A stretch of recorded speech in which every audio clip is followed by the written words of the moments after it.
What's going on, EPW Nation? It's your boys from the Everything College Basketball Podcast, Josh and Peyton, here to remind you all that college basketball season is right around the corner. Yes, we finally know it's right around the corner, and Peyton, there's only one place people should go for all the college basketball excitement. Well, Josh, the only place to find all college basketball hoops all the time is Everything College Basketball. Everything College Basketball can be listened to on several podcast hosting sites like Spotify, Google Podcasts, and Apple Podcasts. And we can also be found on our Facebook group at facebook.com/groups/Everything College Basketball. Yes, make sure you are joining the group with a couple other 100 people and growing by the day as we march into year number 3 of the Everything College Basketball networking system. Now, let's get back to Conrad and Everything Pro Wrestling.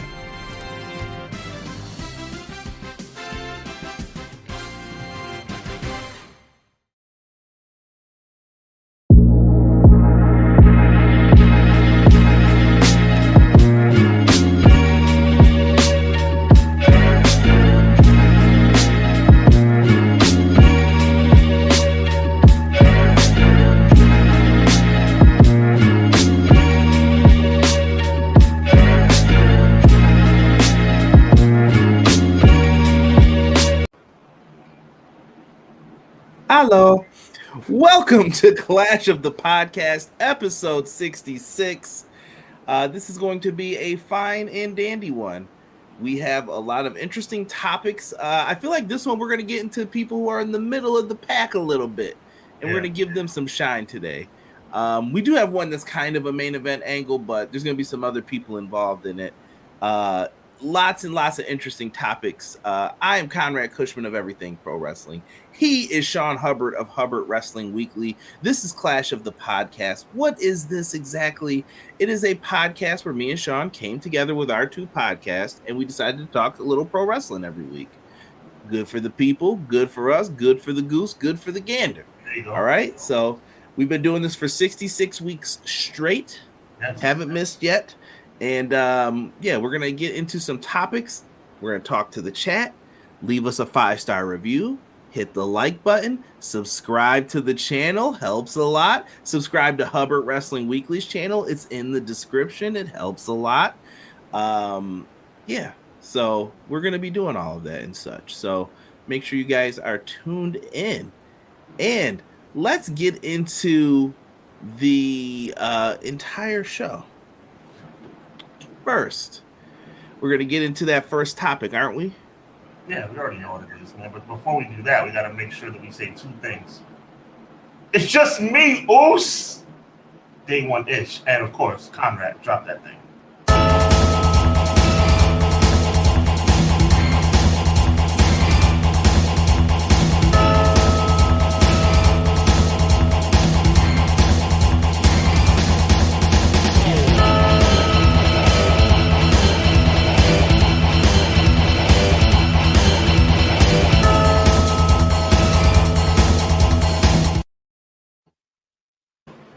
Dog, how don't you love that intro? How could you not? Super awesome. So exciting every week, man. Every time I hear it, it's just it unlocks like childhood memories. Yep. Best way to say it, man. Welcome everybody to the chat. I'm sorry, y'all, but there's other people who came in super early to get it in, but this man knows how to jump right up there. Yeah. Joel jumps up with a $2 super chat. We thank you for that, my friend. One day we'll get to see that money. It says the best part of Monday. Big shout out to Joe, man. Joe was feeling under the weather this week. He probably still is. Hopefully he's feeling better. But get well soon, my G. I second that. I will co-sign that. Ray Thompson was the first one up in here. Ray came in at 448. Much love, Ray. Happy Monday, guys. Hope everyone had a great weekend. Same to you. Weekend? Happy holiday. How was your weekend, Sean? It was good. Really just gearing up for Christmas. Seems like as soon as Thanksgiving is over, you start gearing up for Christmas. I did some Christmas shopping and took the kid and the parents out for lunch and just doing a lot of things, man. It's the most wonderful time of the year, man. One of the few times I get to enjoy that Chinese food from the mall. That's my favorite. Mm-hmm. What's the deal? You know, it used to be 2 meats, 2 sides, $4.50. We don't get that love no more, man. God, was that a million years ago, bro? Yeah, that was when you were broke though, man. You were balling that day. You were like, yeah, I think I got a 20 twin on me. Hold on here, player. Same time now. No Snapple, just water. No Snapple, just water. Facts. Ray says, on one of the topics below, 2011, in my opinion, is the best year of Christian's career. Loved his feud and matches with Orton. The one more match. One more. Yo, Christian was reaching back then. He was trying hard. I like that assessment, Ray. It was, though. That was probably like, if Punk was here for me, Christian was probably like right here. The Christian Orton stuff. I love that. That was so good. Great chemistry between them. Quilly Quills. Sir Quill says, what up, Conrad, Sean, and chat? Your boy Sir Quills is back to enjoy my 2 favorite bros, CJ and Hubbs, for episode 66, the Mario Lemieux edition. I like that. The Clash of the Podcast. I like that. Got Yammer Yager coming up soon, too. Mm-hmm. I like it. Dougie's in here. I changed Doug's name. Dougie Fresh. Girls, they love me. I don't know what you want me to call you, Doug. But fresh to death and the best, nothing less. Another Monday, another clash. Let's get to it. Yo, my guy Vinny is back. What up, Vinny? Vinny always looking like he's looking dapper in that picture. Smooth. Hey, y'all. Happy Monday. God bless as always. Vinny, back at you, bro. God bless you, Vinny. The only Vince I like. We don't even acknowledge the other Vince. There you go. BJ says, hope everyone's having a good Monday. BJ, I hope you're having a good Monday. Same to you, BJ. M. Leezy. Fo. Sheezy. Hello. Good evening, everyone. Happy Monday. Hope you all have a great week and a pretty nice weekend of wrestling this week. Amen, dude. M. Leezy, we appreciate you. I think Impact's got a show coming up this weekend, yeah, too. There's a lot happening. Talking about, yeah. Mm-hmm. Jason in the house. What up, everybody? What up, Jason? Appreciate you, fam. Welcome. Free agency and pro wrestling is looking real Rainmaker. Just don't think he bounces? I mean, yeah. No, I want a hot take right now. Sean Hubbard's hot take. Mm-hmm. Where's Okada end up March of 2024? Where are we looking at him at? All Elite Wrestling. Really? You don't think he don't trust the E enough? I don't think Ospreay trusts the E, which is why he signed with AEW, and I think Okada's going to do the same thing. Interesting. So matter of fact, I think I'll take it as far as to say I think it's a lock. Okada won't even think twice about WWE. Now, y'all know what we do in our WrestleMania preview, and it's Nakamura versus Okada. I'm reminded of this if that happens. I mean, look, it's not the Tokyo Dome, and that's not going to be, that's not going to be New Japan, man. Well, Okada's going to do the right thing and stay in AEW. McKinney says, yo, I'm here to talk wrestling with the dynamic duo of Monday in the Fire live chat. Let you know 3 things to remember when you speak. 3 things to remember. When to speak, when to listen, and when to leave. Let's go. Well said, McKinney. Always dropping those nuggets of information. Very good. You need a calendar, McKinney. You got one every day. Matt and Jeff Hardy want out of their AEW contracts. They believe they are not being used properly in AEW. Based on what we have seen, it's almost as if they're not even legends. Well, they need to calm down and realize that their time has passed. Nobody is more nostalgic and respectful of nostalgia than me. But there comes a point when you got to realize that you're not who. What do they want? They want world title shots? Like, come on, let's be real. Listen, they blew their opportunity, and I'm sure we'll talk more about this on Wednesday too, but I'll say it now with Sean. They blew their opportunity. Their opportunity went bye-bye as soon as Jeff Hardy did what he did. Exactly. I don't want to hear it. That was your last chance, and you blew it. I don't want to hear I'm walking around like a ghost. Maybe it's time to get Ghost. Yeah. And by the way, just piggyback off what you said about how he messed up for the 47th time, by the way. Yeah, and I think this is a bad week for them to do this, especially after what happened with Tammy. What's her Tammy Sitch? I don't even want to give her name any more credit than what it is. But you know what? She got jail time for that. Jeff, word to the wise. This ain't the week to do it, bro. Wow. Not with me. So talk your talk, Conrad, because that's facts right there, bro. And you listen. People will tell you Hardy's, Dudley's, Edge. I was a huge Hardy Boys fan. All right. But you're not gonna come out here and try to make me feel guilty about you guys not getting pushed. I have no sympathy for that. Like, I'm sorry. You're there. You're doing what you're doing. You know, that's it. I've given a lot of heat to The Rock for not coming around as much, Cena for disappearing. You know, now Roman Reigns. All these people sit up here and leave and come back whenever they feel like at these limited schedules. But you know something? You know what's worse? Sitting up here and be given opportunity after opportunity and just squandering it on poor decisions. And then have the audacity, after you've been given chance after chance after chance to do the right thing, to continue to do wrong and then blame others for the fact. How many more chances did I love Jeff Hardy. How many freaking chances do you expect to have? Give me a break. It's time. You're fortunate you're even meant to be on television, bro. You need to get yourself together, man. I respect it. Easy E in the house. He said, "Quiet when I'm conducting business." Yo, that's my favorite Christian quote. That's why I put it in the thumbnail. Quiet when I'm conducting business. He sent me some dope DMs in my Twitter. Appreciate that, man. Oh man. Joel said he loves Snapple. Who doesn't? Who doesn't? Vinny said about to smack on some drumsticks. Now, time out. We can take this two ways. Now, I'm a big feller, so I need to know: are we talking about ice cream drumsticks, or are you talking about chicken? I'm almost guaranteeing he's talking about chicken. Maybe both. Who am I to judge? Who am I to judge? But I, in my heart of hearts, I think Vinny is talking about chicken. I could use some of that right about now, too. I ain't going to lie. I forgot the Hardys work in AEW. Stop fronting. They just took that L the other night. We saw them take that L. I just don't know what they expect. And it's probably more, I don't know if it's Matt doing all the talking, but I don't know what Jeff could possibly expect at this stage in his career with everything that's going on. I thought it was foolish talk, and I don't hear enough people calling out the foolishness of what we just said about, no, you blew your last chance. You had it, and it was gone. I think that's isn't that when Swerve and Keith Lee got the straps after? Looked like a better decision in the long run. Yep. So.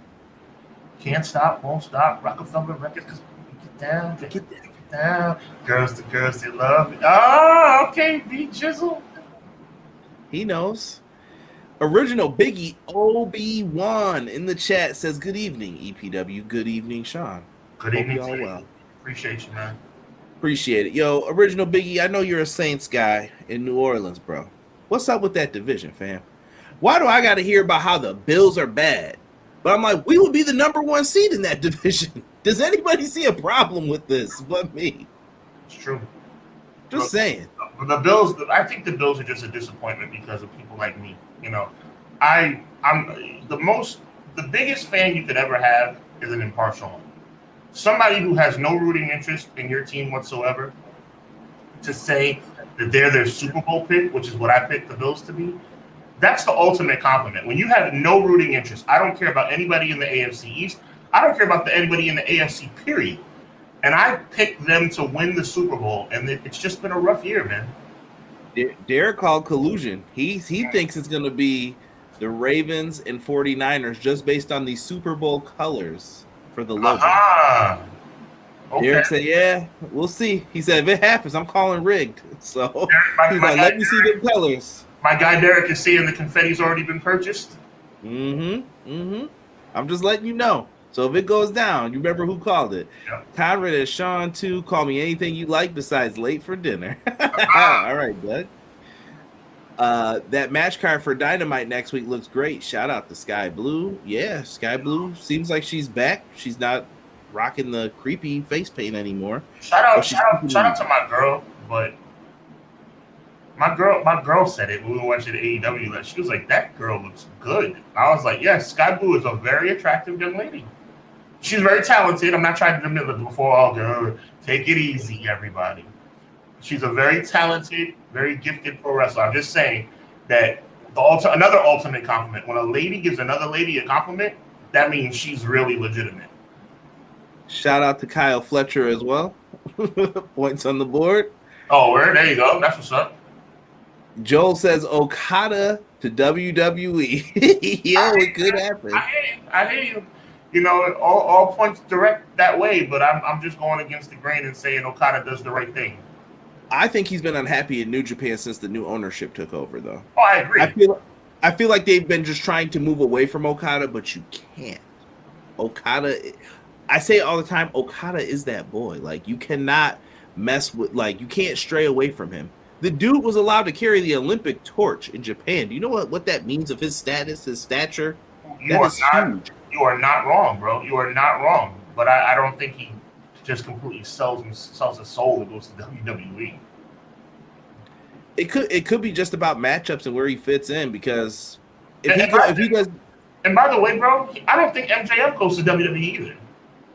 Oh no, he's locked up. He ain't going. It was hyperbole the whole time, in my opinion. Yeah, when he did that little fronting thing, nah, it was a rat Rizzy. Yeah, I mean, but I'm saying, for the record, I think that was hyperbole for 6 months. Yeah, no, it's been ever since he came back. They knew he had to have re-signed. Tony was like, "No, you can go sit out and we'll talk about this." Yeah. He just like if I find out MJF is a free agent in 2024, I will rib on Tony Khan for a lifetime about that. Oh, can I take 5 minutes less than 5 minutes away from pro wrestling for one moment, please? Because I have to say this for the record, and I want to take the Knicks. About the who? Is this about the Knicks? No, the Knicks are doing good, but they're not going to win I would love to see them win the in-season tournament, but I don't think they're going to beat the Bucks tomorrow. This is about the Florida State Seminoles. Here we go. I don't care who you are, where you come from. If you have any vested interest in college football whatsoever, what we saw yesterday was a complete crime. A complete crime. I know their quarterback went down. I know they're not 100% healthy. And you know what? If they played Michigan, they probably would be 15-point underdogs. It doesn't matter. I don't give a crap who you are. Alabama doesn't automatically get a pass because they're Alabama. That is the most disgraceful thing I've seen in sports in a long time. Florida State Seminoles, you deserve better. Interesting. You have to have heard about that. Yeah. My brother talked about it. He thinks it's a talking point, like how WWE does like those countdown lists. Like they did one for like Punk this week. I was like, who put this together?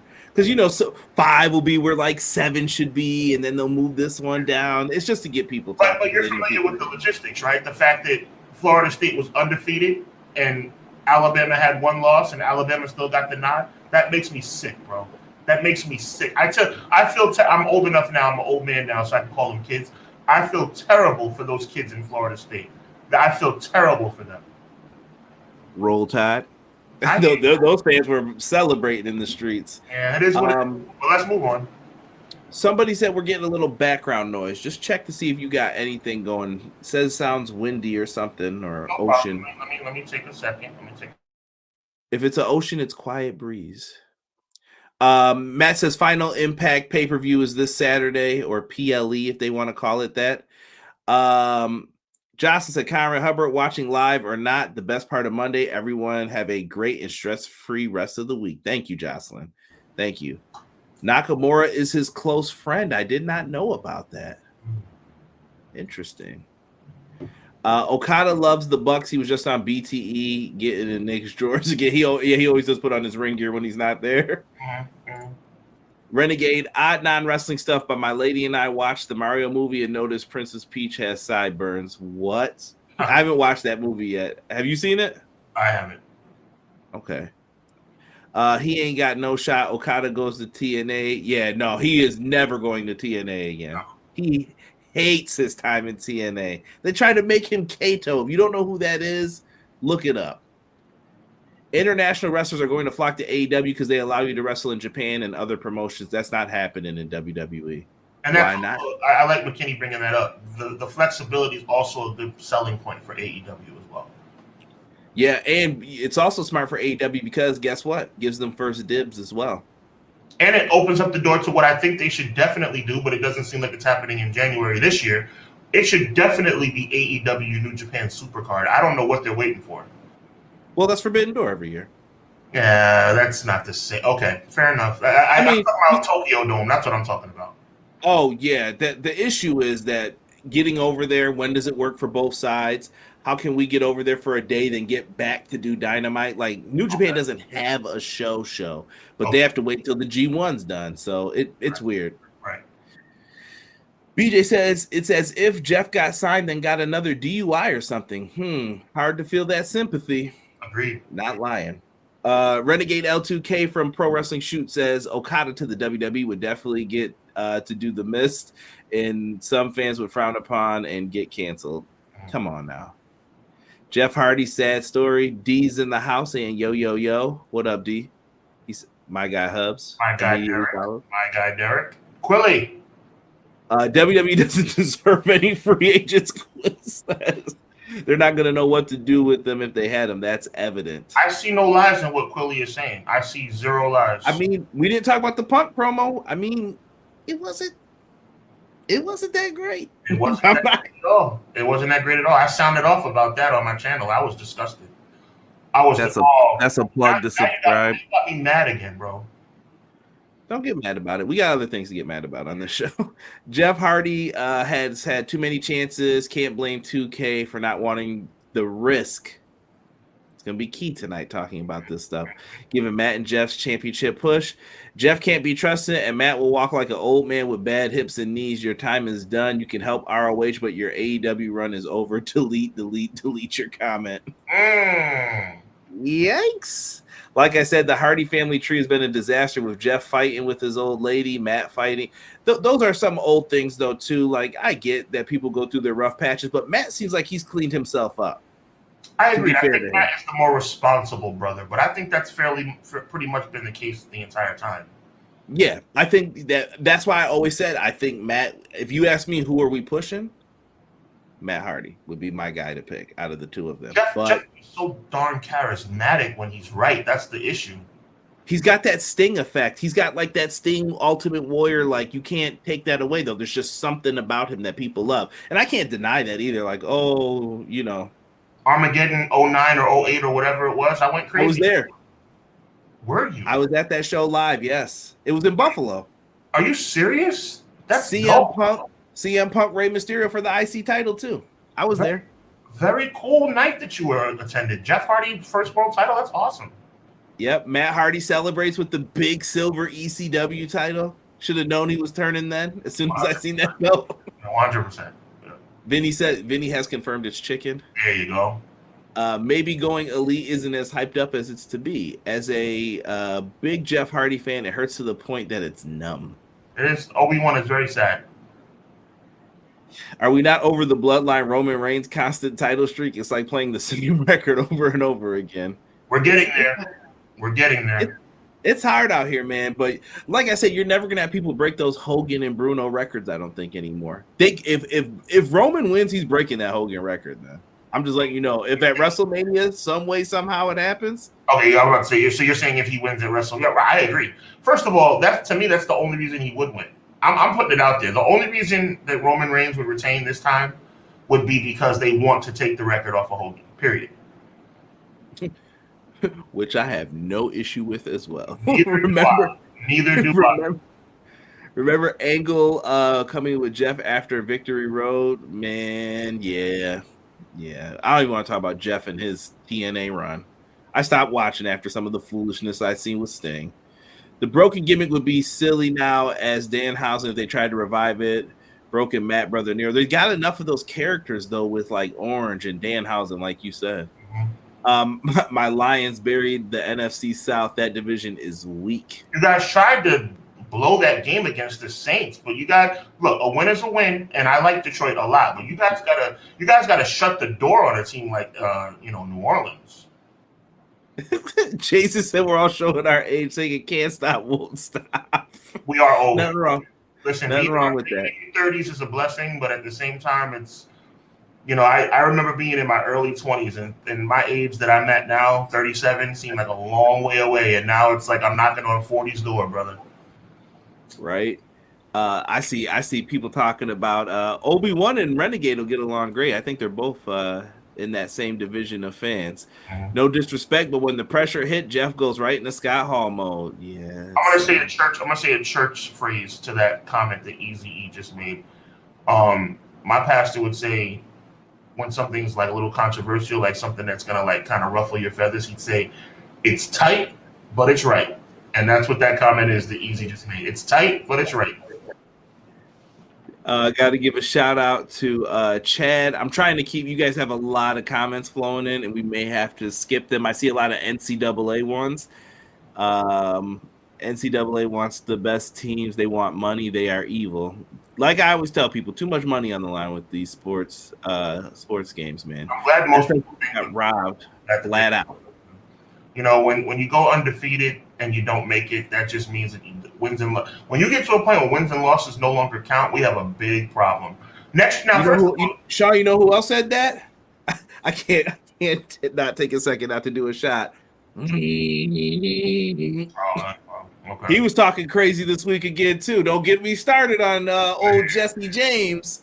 But I will say this though. I will say this for you not being a major college football fan, but I know you respect the sport.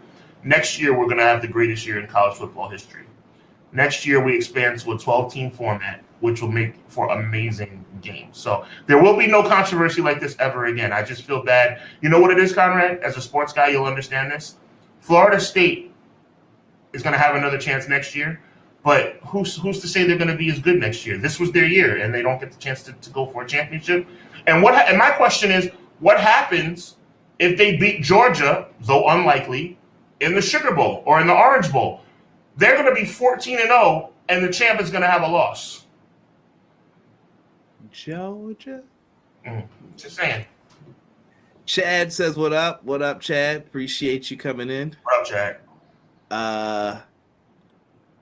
Yo, Derek, I'm not even reading your Mario theory. What is going on in this chat? One time for the one time, Vinny Vici. Why? You listen to the Ja Rule CDs again? I had a long conversation about Ja Rule today with somebody. It was interesting. Was very underrated. He was pretty good. Underappreciated, I think, is the better term for him, because he had it. As at the time we were young men, I used to say, like, I don't understand why all these girls be buying this dude's CDs, but 50 came in and jacked his style, and that was the end of him. I was never a Roman Reigns hater. My only opinion about him for a while is that his actual talent and ability has been more overly hyped than it actually is. Roman to me has always been just decent. I think Roman Reigns is really good. He doesn't get enough. He don't get enough love. Mm-hmm. Heaven Abreu, welcome to the chat. He is hyped for Grand Theft Auto 6. I did see those trailers out in them streets today. By the way, saying he was hyped was a very good job. Very good job of monitoring by you. Respect. Always. And I see people saying stuff about cheese heads too, but that was also censored very well.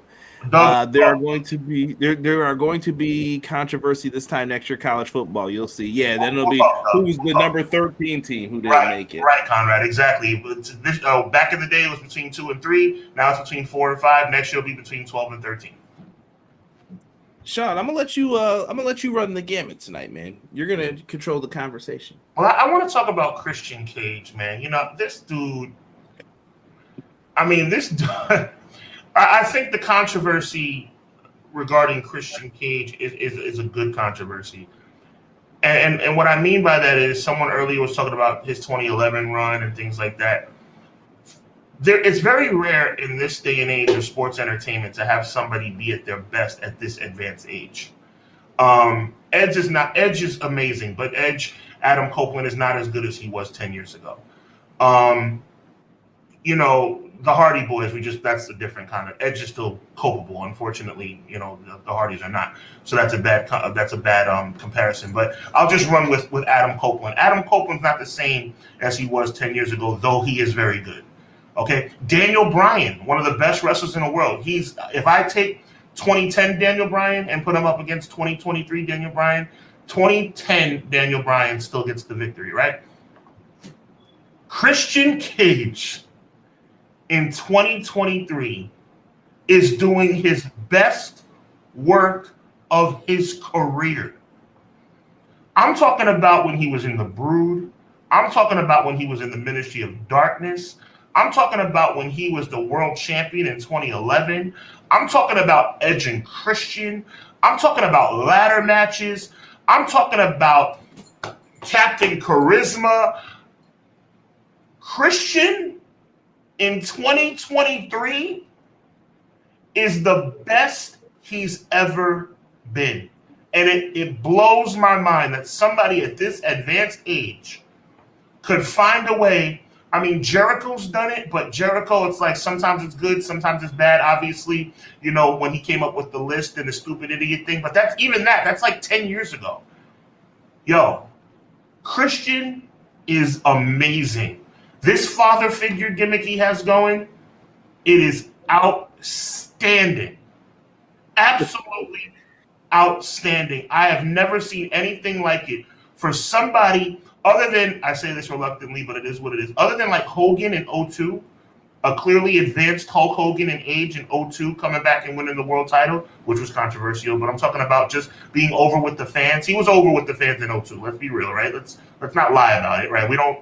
A hot hand after Mania. He played that hand to the fullest. Right. We could just be honest about it, though we're saying it kind of like with gritting our teeth. But Christian 2023, I've never seen anything like it. And I'm talking about Christian Cage has had an amazing career. TNA World Champion. I see you, Easy. TNA World Champion. But I'm telling you, Christian 2023, outstanding.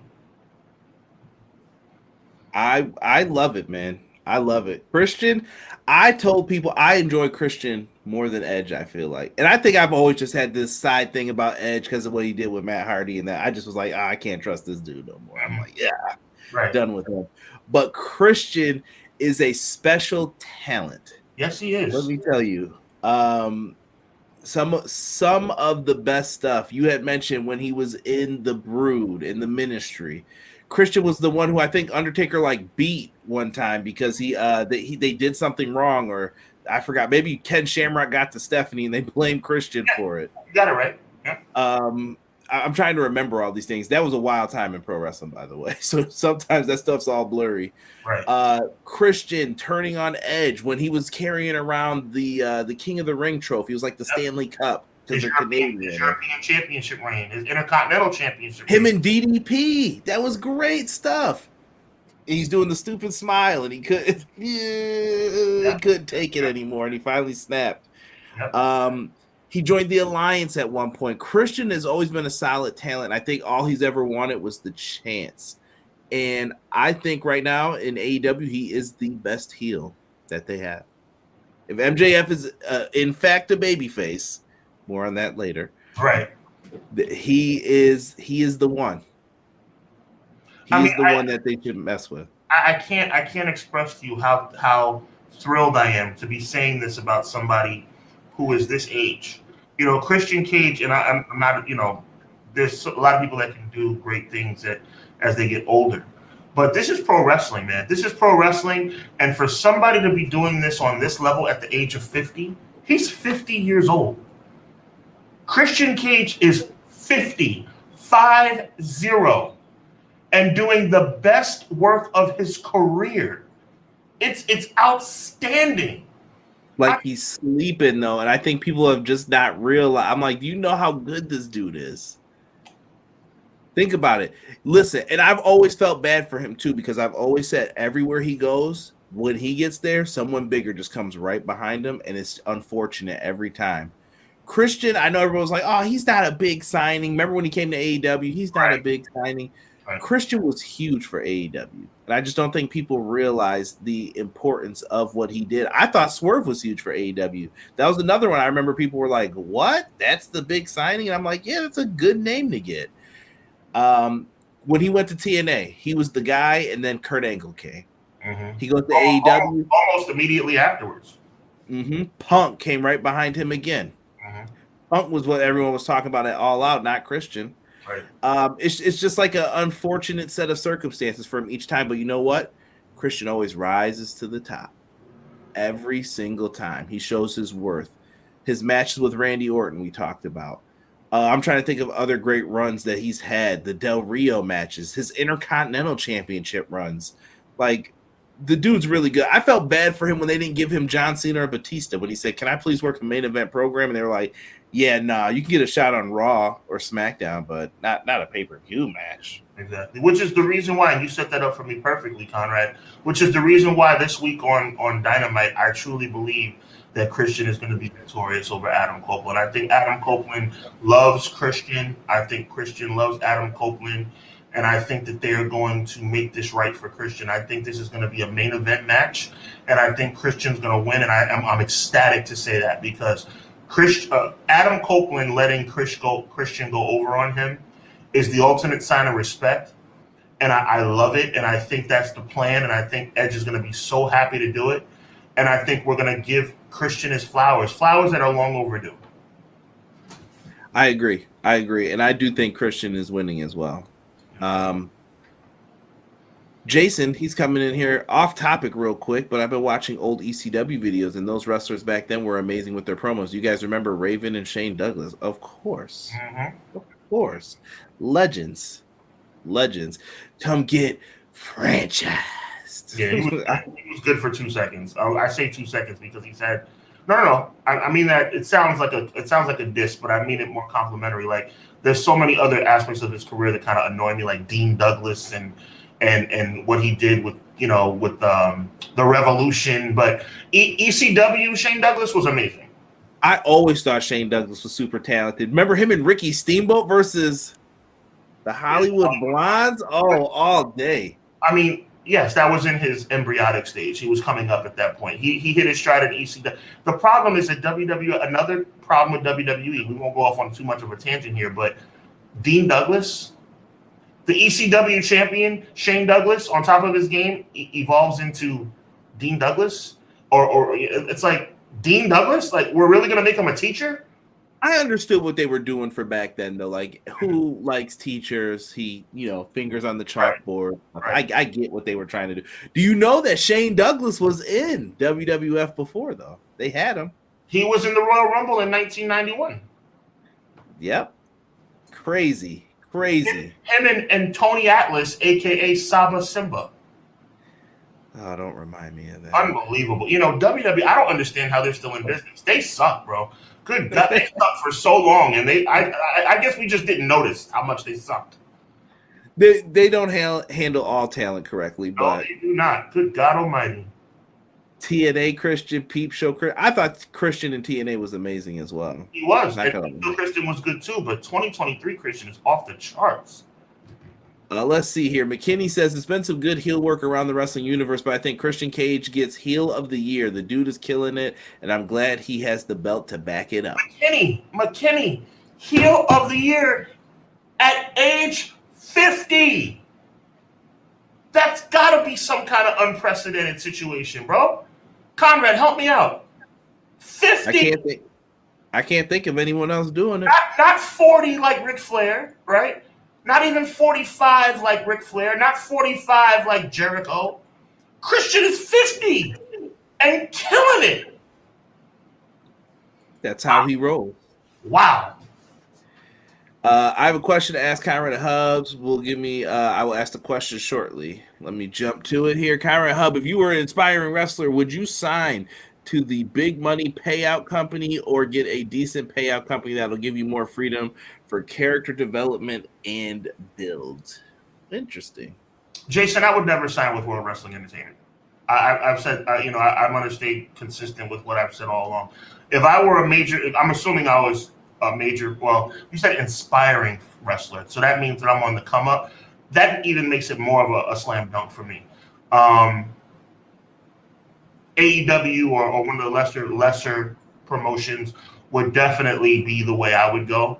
And especially, Jason, if I were an established star, I would stay as far away from World Wrestling Entertainment as humanly possible. So it's a no-brainer for me. I think that I would. You said inspiring, so that is the key word in this. I would probably go away as well, only because once WWE gets you or wants you, you can put them in the position to get more money once the time finally does hit. That makes any sense. If I become a big deal somewhere else, now you need me. I'll be a big signing for you. So how much are you going to give me now? So inspiring wrestler, I'm definitely going to think about going to one of the other companies temporarily. Because who from NXT has really been pushed hard? I mean, you got Bianca. You can name a couple other names, but who have they really pushed? I mean, Roman was even really there that long? Right. You almost forget Roman was in NXT. Yeah. So just food for thought. Christian got the last ride, and ABA Undertaker over. He took those power bombs more than anybody. Had to. I'm sure Taker enjoyed delivering them too. Christian Cage is doing the best work of his career, but was in WWE for years. Something about that statement seems interesting. Yes, it does, Jason. Yes, it does. They never believed in him. I think we will get a classic on Wednesday between Christian and Adam. Deanna says, quote to Raven, nevermore. Deanna, how you doing? Jocelyn says, missed Edge and Christian era, but I'm loving Christian. Hi, Jocelyn, and I agree. Original Biggie said Christian in 05 was awesome. WWE refused to give him a spot. That's why he left for TNA. That's another thing that I keep telling people. Like, if you don't take the risk and you don't leave WWE, they're going to continue to do what they were going to do. Imagine if Christian stayed there. Yeah. He'd have been in the same spot. So guess what happens? He leaves. He goes to TNA, becomes a bigger deal. They bring in Kurt. Then they put him back to the spot where he was. So then he was like, okay, well, I'll just go back to where I was and make more money doing this then.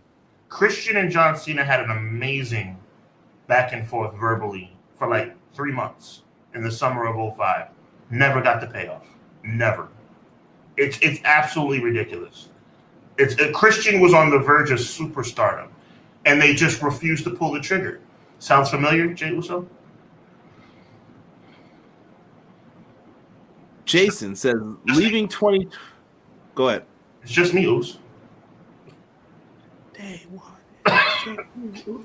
Leaving 2023 and heading into 2024, I'm worried AEW will not get their credit and recognition for their good storyline, angles, and character development due to whatever drama Khan may try to put out. I don't know if you're referring to the Danielson stuff that happened this week. I thought that was sad, personally. I didn't think that was cool, whoever did that or whoever's idea that was. Mm-hmm. If Tony Khan made the decision, stand on your business. No, I got rid of him. I know what I did. That's it. Why did the Danielson story come back out? Like, oh, he was on the disciplinary committee. And right. So what does that even mean? Yeah. It just felt like they were trying to deflect like the heat, like who made this bad decision? Well, there was a committee. No, Tony went on TV and said I was scared for my life. Right. I know who did what they did. Right. I don't know what to say about AEW. I think me and Sean are going to get into it with another topic that we have here.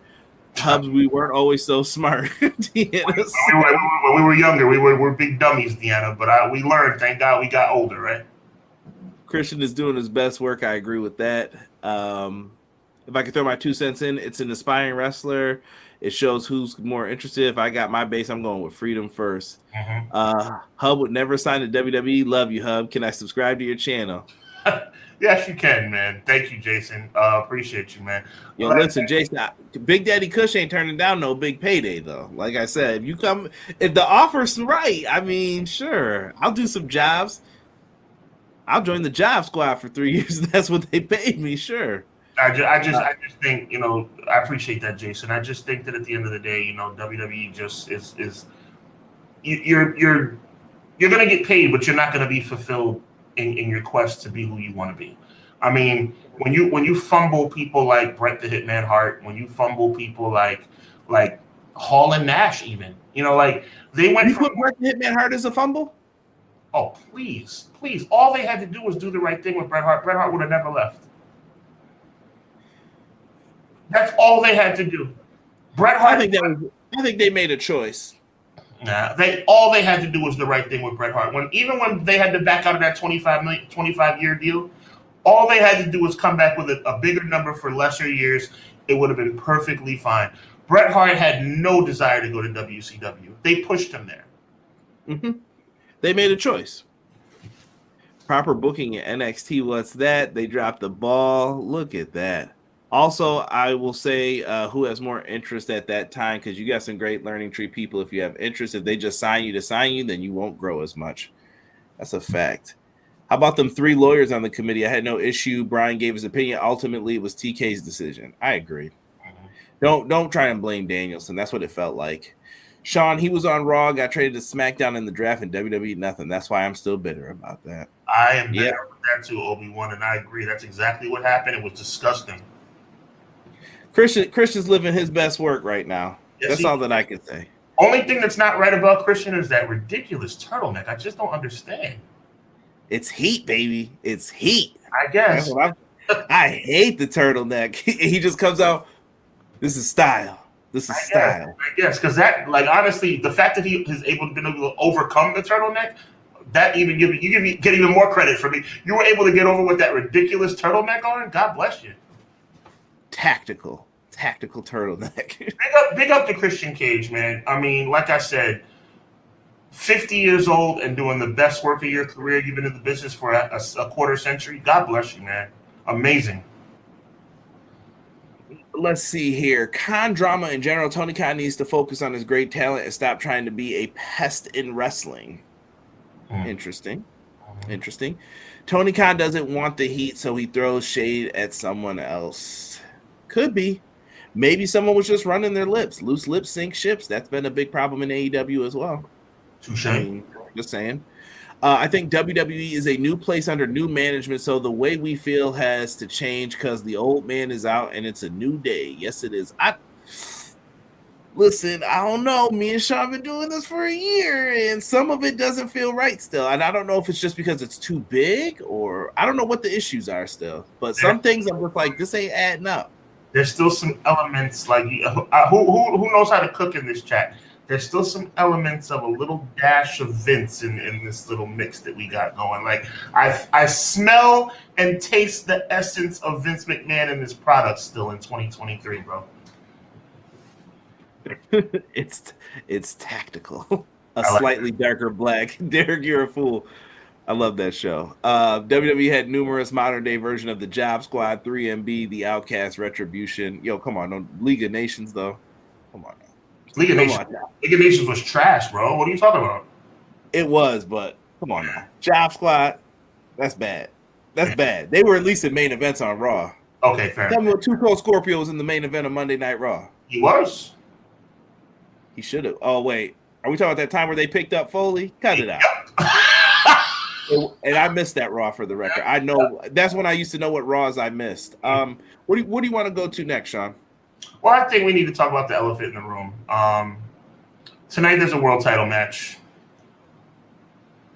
You know something, Conrad? I appreciate you letting me kind of take the reins on this one because I have been waiting for this moment for about 2 years now. And tonight should be the night. He's not, for anybody who's not understanding what I'm talking about, tonight on Monday Night Raw, Jey Uso is going to challenge Seth freaking Rollins for the World Heavyweight Championship. Let me tell you all the reasons why that if I were a dummy, that I'd be excited right now. Number one, Jey Uso's my guy. Everybody in this chat knows Jey Uso's my guy. Number one, Jey Uso is not fighting Roman Reigns. So there's a chance that he might win. Because if you fight Roman Reigns, you're not going to win unless your name is Cody Rhodes and it's April 2nd. Number two, Jey Uso is over enough to be world champion, at least for a couple of months. Number three, Seth Rollins has had the title for a few months now, and it might be time for a change.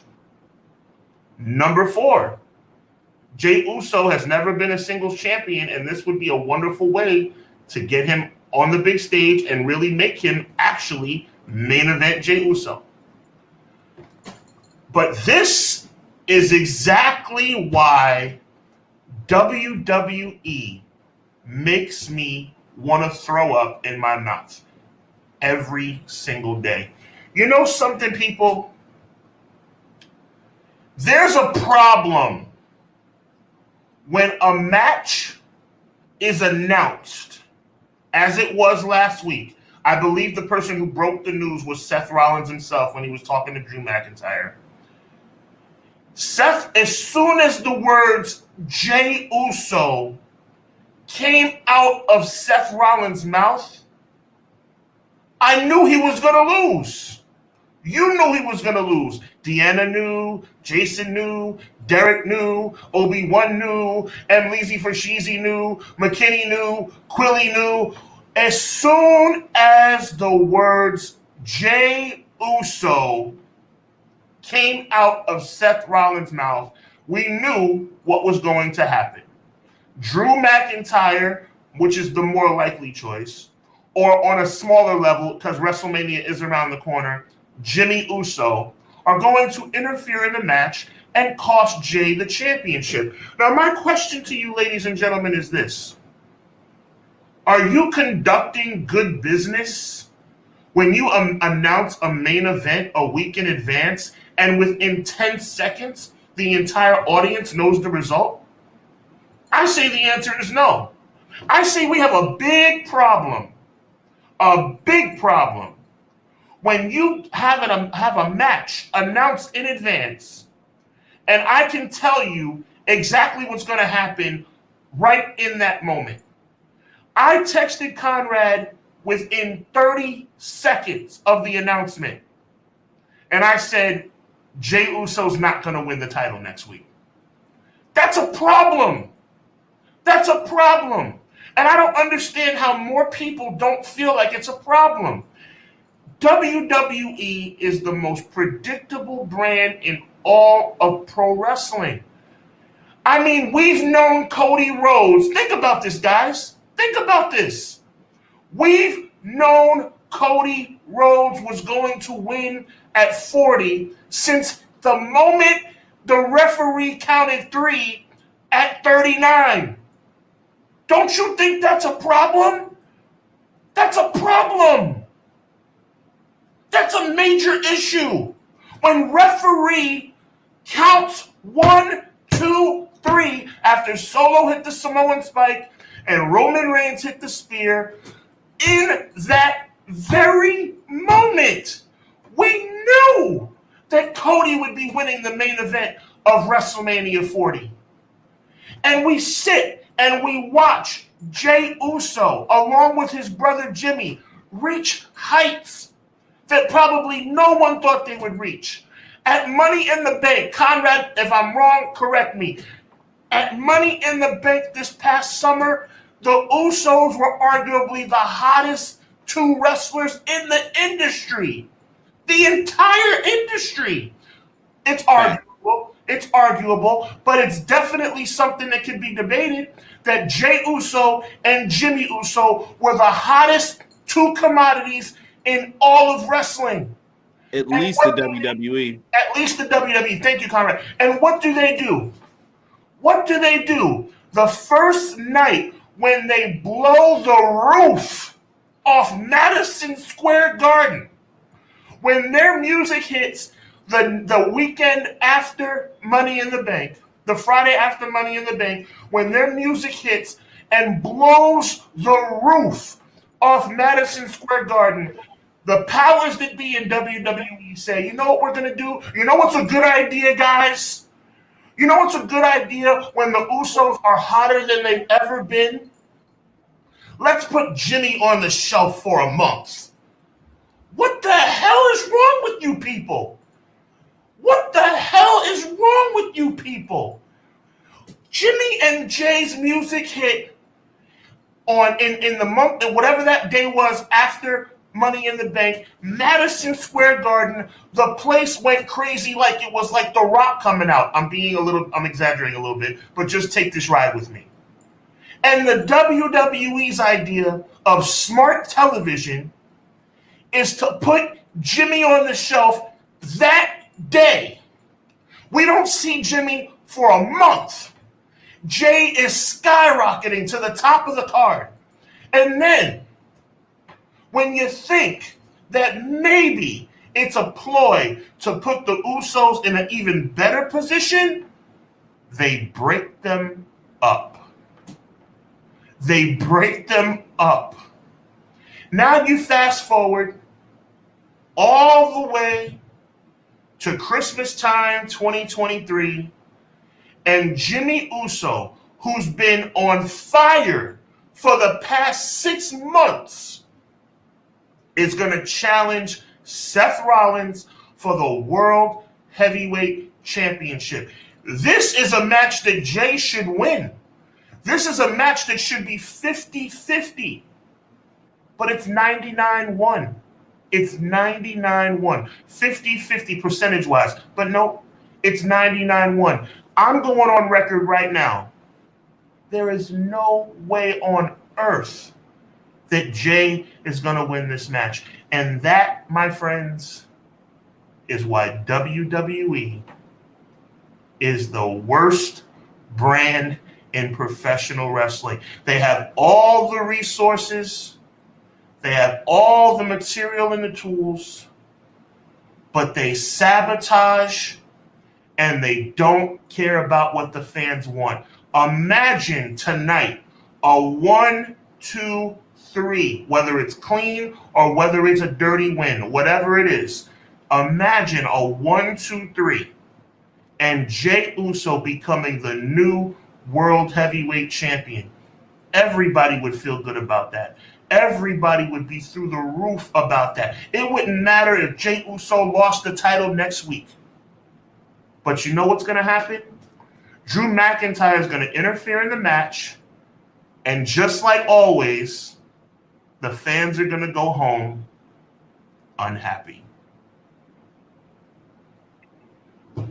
Interesting point. The idea of the Jey Uso getting the title falls back into what we talked about earlier with Jeff Hardy. I feel, and I don't care if it's Vince, Gomez, I should say, Papa H, whatever you want to call him, I think that they don't trust the Usos. It's been proven. I mentioned their little libations promo at the last press conference before this with Cody. I said, thank goodness it was Cody. Do you imagine how the internet would have ate that up if it wasn't Cody? It shows the unfairness, I think, sometimes with what's said and what people do in pro wrestling. But Cody's having a couple drinks. He's not out there getting arrested. He's got a bus driver. He can do that. He can live like that. Jay, apparently, while they were the tag champs, he could live like that with them. I think Jey Uso's done a tremendous job, and I don't want to misrepresent the question that I posed to the chat. Sean, your question is, do we see Jey Uso and Jimmy Uso as world champions in the future? Is that correct? That was your question for tonight's show, right? I mean, the issue is that there's no. As soon as the match was announced last week, that Jay was not going to win tonight. But forever, you know what? As the time goes by, I'm starting to think the answer is no, and I think that's a tragedy. I really do. I think it's a tragedy because, like I said, I'm not going to go down the whole line again. But in the summer of 2023, there was nothing more hot in WWE than the Usos, and they've ruined it. I will agree that I think that they deserve better. I don't understand breaking up your best tag team. I don't get it. I don't understand why they did that. It's insane. Honestly, I don't think I would have ever even given Jey Uso the singles push though, because I thought they were such a great tag team. I'm like, no, you can't break them up. You could have. Too hard. I've said it before. It's not too hard, Conrad. That's the first thing you said tonight that I disagree with. They could have done this the same thing they did with the New Day. Well, yeah, you could have split them in a draft. That's the only way that you could. I'm saying. Oh, I'm talking about WrestleMania 35 when they tried to destroy the New Day and the New Day said no. I'm referring to how do you break up the Usos, one of your best tag teams, though? And I'm talking business standpoint. Stupid. It doesn't make sense to do something like that. They're one of your best teams. Look at their tag run that they went on. The SmackDown after Money in the Bank at the Garden, when they opened up the show, the place went insane. The building went up when they came out. It bothers me. It bothered me then. It bothered me now. And the sad part is, Conrad, you tried to talk me down when he was facing Roman. Sean, he's not beating Roman. Sean, he's not beating Roman. And you know what? Hindsight being 2020, you're 100% right.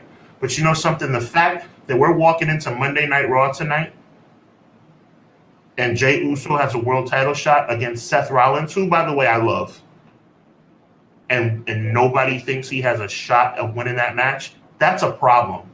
That's a problem. I mean, there's not one person in this chat, I'm sure, that thinks Jey Uso's going to win tonight.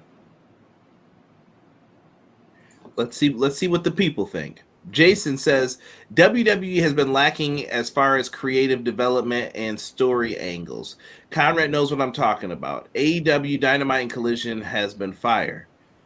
AEW gets it right when they want to get it right. I think, like, listen, this goes back to the Monday Night Wars. Not everything is going to be perfect. That's what I feel. I feel like when WCW ended, I felt like they were getting the ball rolling again a little bit. I thought so. I'm like, okay, they're finally starting to see we need to be pushing Booker T and Scott Steiner and not Hulk Hogan anymore. Right. It was just time for Hogan to go. That's what it really was. And Nash and all those guys, like, they were just past that. They didn't want the NWO anymore. And I think that's the same thing that it's going to be here. Is the Roman storyline good? Yeah, but I think it's jumped the shark since SummerSlam. I'll be honest with you. Sure. Relating it right back to this, they have no clue what to do. Jimmy turned on his brother so he didn't become like Roman, but you and your brother beat him. You pinned you were the first ones to pin Roman Reigns. It's ridiculous, Conrad. It's ridiculous. And then Jay's just back in the bloodline like nothing ever happened. I mean, Jimmy's back in the bloodline like nothing ever happened. It's ridiculous. Good God. It's ridiculous. It's head scratching is what I'll say. Both sides have their angles and things that are interesting. We'll see what WWE cooks up for WrestleMania. I'm giving them some time. Conrad, I'm telling you, I want you to slow down tonight, right now, Conrad. I want you to talk about tonight. Let's dig into this for 5 more minutes and just talk about tonight. And Ali has no chance tonight of winning the title. None. 0%. Zilch, yeah, he's not winning. There's the sad part is, like I said, with long-term booking like that, you're looking down the line. You see Punk in there. I'm not even saying Punk's going to win the title, but you know what I mean? Like, you have to get to that eventually. You have to get to maybe Rollins and Gunther. Maybe you get to, I don't know, another match. You still got Senior Money in the Bank. I mean, I was thinking about what you said, and if I could fantasy book for a second, and let's say Sean came up to me. He's like, yo, Hunter said Dog J's got to go over, but he needs something really creative. What do you got? Why not have Jey Uso win? Jey Uso can hold on to this until maybe the beginning of the new year, and then maybe Priest takes over. Why does Rollins and Punk need to have the belt? It doesn't really need the belt. Exactly. It doesn't need it at all. Maybe that'll help boost it to be the main event. You know what I mean? Like, I know that's what those two guys want, is the main event. Will they even be satisfied with the Saturday main event, though? Well, they shouldn't. Nobody's taking the main event away from Roman Reigns. You're stupid if you think that's the case. But you know what I mean, though. Like, that's what they want. I'm not saying for the people I'm not saying Conrad's stupid. I'm saying Seth Rollins and CM Punk would be ignorant if they thought that they would take the main event of Night 2 away from Roman Reigns. Right, and it's just something to watch. Jey Uso over Roman Reigns. It's like, you understand me, bro. I appreciate you, Jason. Look, and let me say something else, because I think Conrad's always talking me down. God bless him. I want to be clear, and I hope I'm not misrepresenting myself. I'm not saying that Jey Uso should main event WrestleMania. I'm not saying that. I'm saying that when Jey Uso comes out and he puts his hands in the air, and you have 20,000 people rocking like that, and he's super over, and everybody's seeing Yeet. I mean, Yeet's not even in. Has anybody noticed that? Yeet is not even in style anymore, and Jay's brought it back. People were seeing Yeet 15 years ago. Yeet was like 07. And now people are saying Yeet again. All I'm saying is this. Why? And this is something we really need to think about, Conrad. And I don't want to get too deep into this. Quills knows where I'm going with this. The problem is, why is it that somebody can say, woo, and that means something? Why is it that people can say, what, and that means something? Why is it that somebody can say, yeah, and that means something? But when Jey Uso lands a punch and the whole crowd says yeet, that doesn't mean anything. Don't you? I mean, that's a problem. And it's a deep problem. And I don't know if you want to go here tonight, and I'll chill out if you want me to, bro. But it's a deeper issue here. There's a problem because Jay is over like Rover right now. And I mean, it's like, this is ridiculous. We've talked about understanding different cultures in pro wrestling. Triple H seems to be hell-bent on showing that if you are a star from Mexico or if you're a star from Japan, you can get over here. That's his goal. But why haven't they been able to? It's of the things you mentioned, Sean. Do you understand culture? Sometimes they do. Sometimes someone's able to incorporate something in there and it's like, oh, okay, they get it a little bit. John Cena raps, they get it a little bit. But do they really get it? Do they really understand what they're doing? That world title that we saw for all those years that spun around, 50 Cent should have had his hands out saying, I want to get paid. Right. That was nothing but the G-Unit spinner. Yep.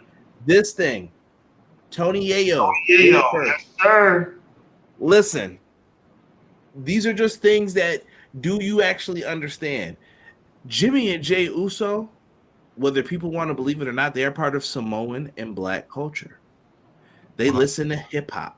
They get music. Why are they...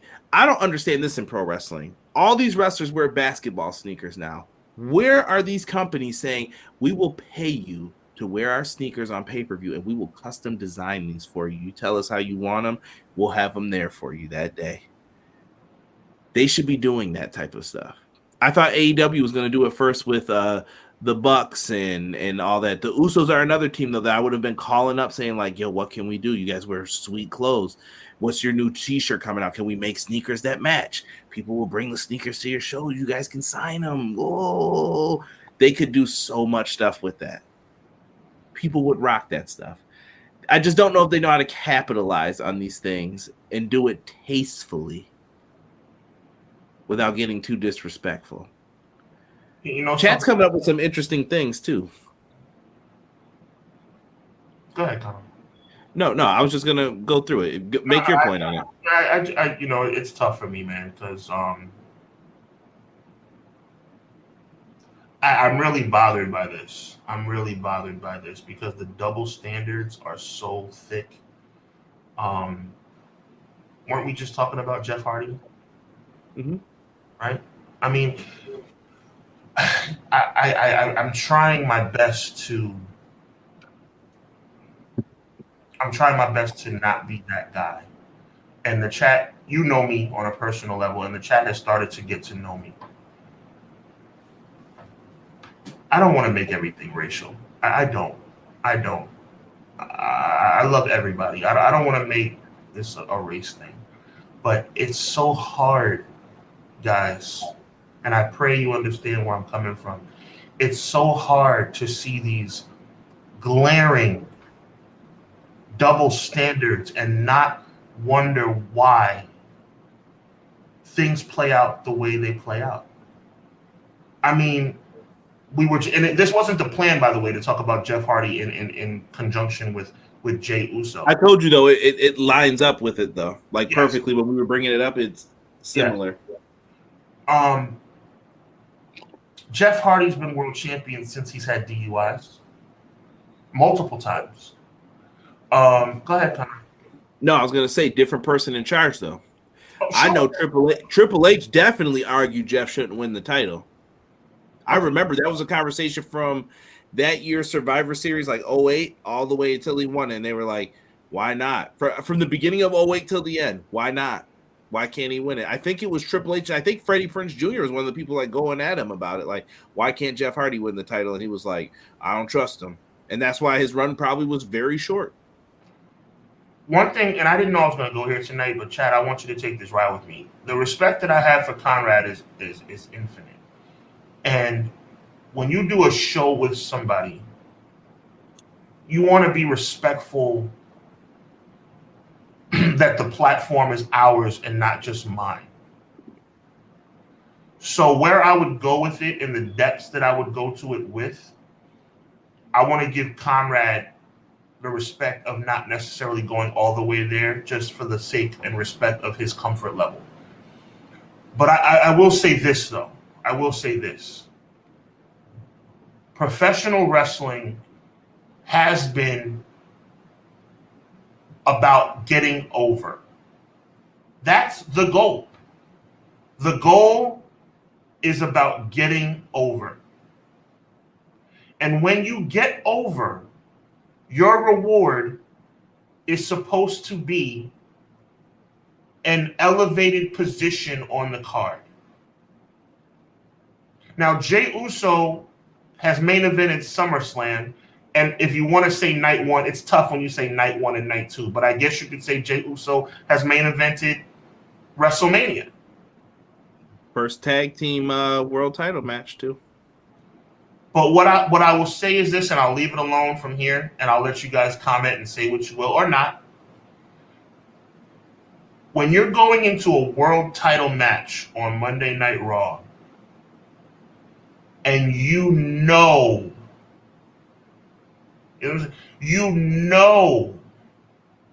that this man is not going to win, this is not, to give some comparison here, this is not Mabel challenging Big Daddy Cool at SummerSlam. This is not that. Because I want to give you guys some context. This is not King Mabel challenging Kevin Nash for the world title at SummerSlam 95. It's not even comparable. This is a man that is over. This is a man that is talented. This is a man that has been with the company for over a decade. And he's walking into a world title match at the peak of his popularity. And there's not one person in the wrestling world that thinks he's going to win. If that's not a problem, I don't know what is. It's hard out here. It's rough. Quills had me laughing when I was reading through the comments or putting them up. WWE is the epitome of incompetence. It's been proven time and time again. And the sad thing about it is that the levels of incompetence will not dissipate anytime soon. That is a harsh thing to say. Jocelyn said the Usos could win now that Vince doesn't have say anymore. Interesting. I dig solo Jey Uso. I'd say give him a mid-card title run. That's what I could see happening to him. I could see him being like the IC champ or the US champ, but I'm not sold on him as a world champion just yet. It's not just the DUIs. I just don't see it. Also, I told Sean this already too. I think LA Knight's going to be the one of the mid-card guys. So now you bump someone who could be in the world title picture because CM Punk came back in. So now you're going to have to wait even more. You get what I'm saying? Like, it's just turning into wait. And we don't know the exact nature of Punk's contract. Is he part-time? Is he full-time? Is he half-time? I'll be on the show tonight, actually.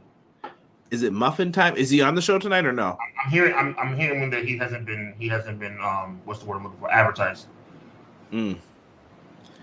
In the word of madness, nothing means nothing.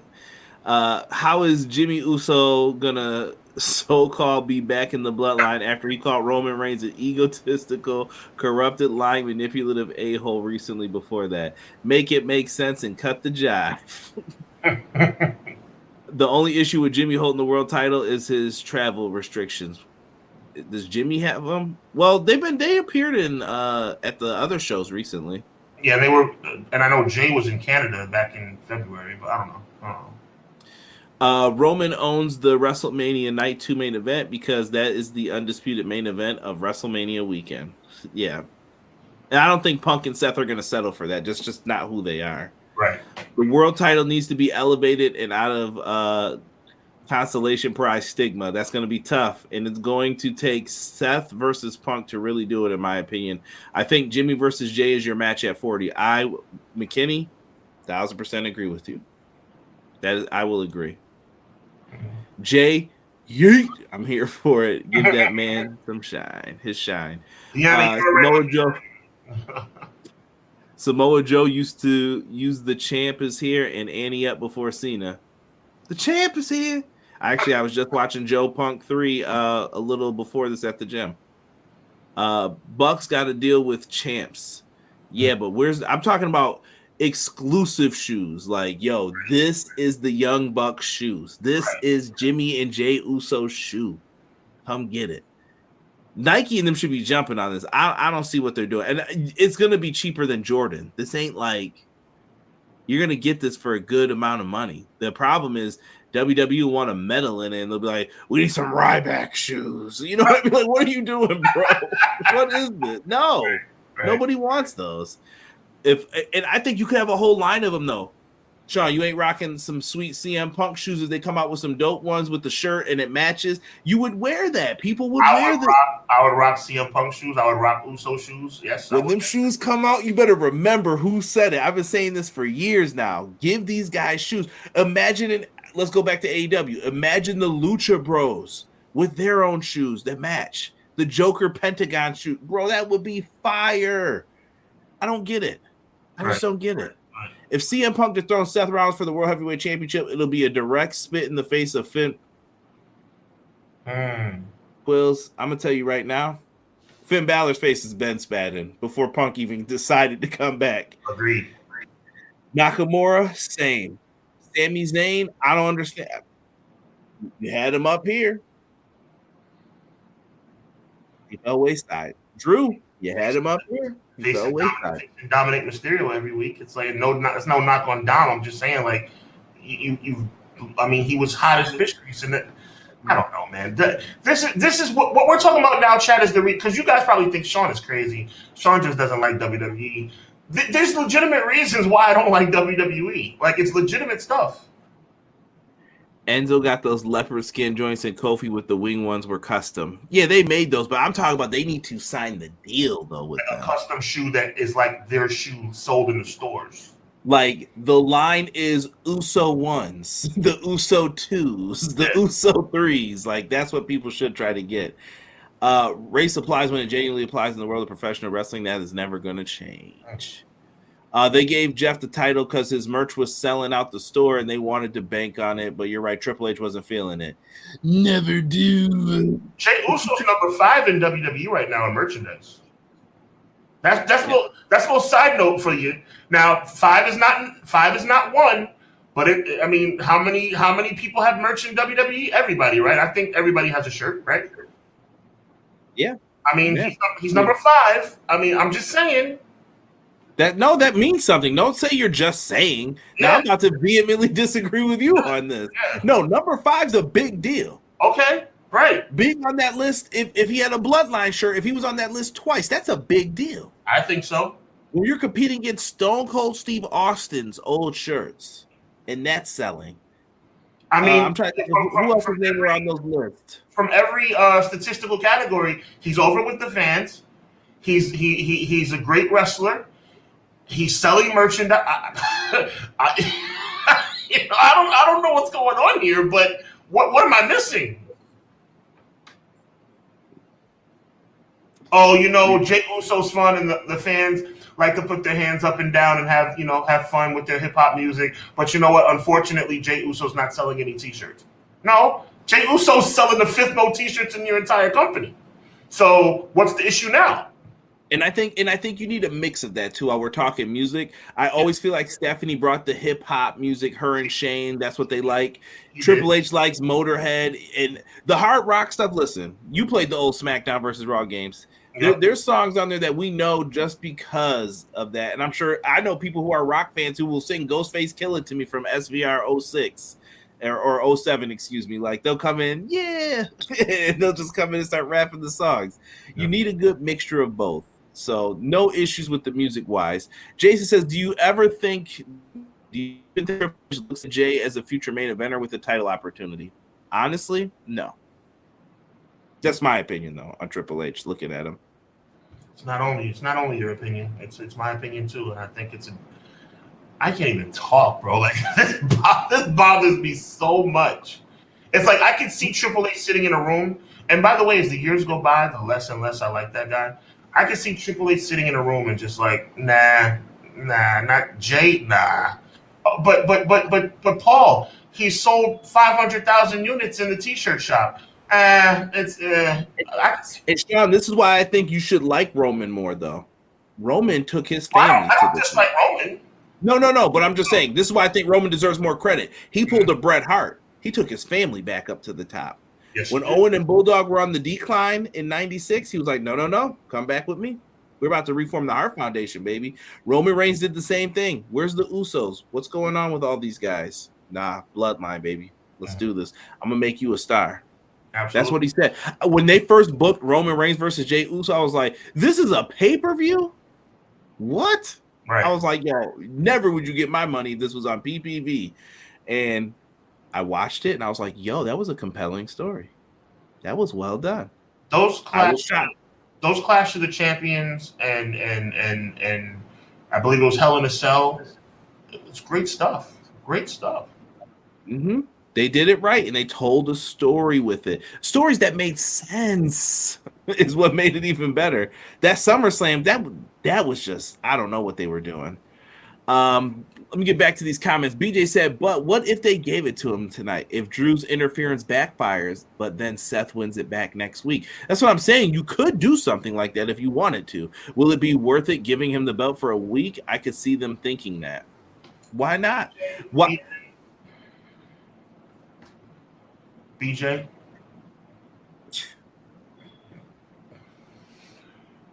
I promise you, BJ, if they did that,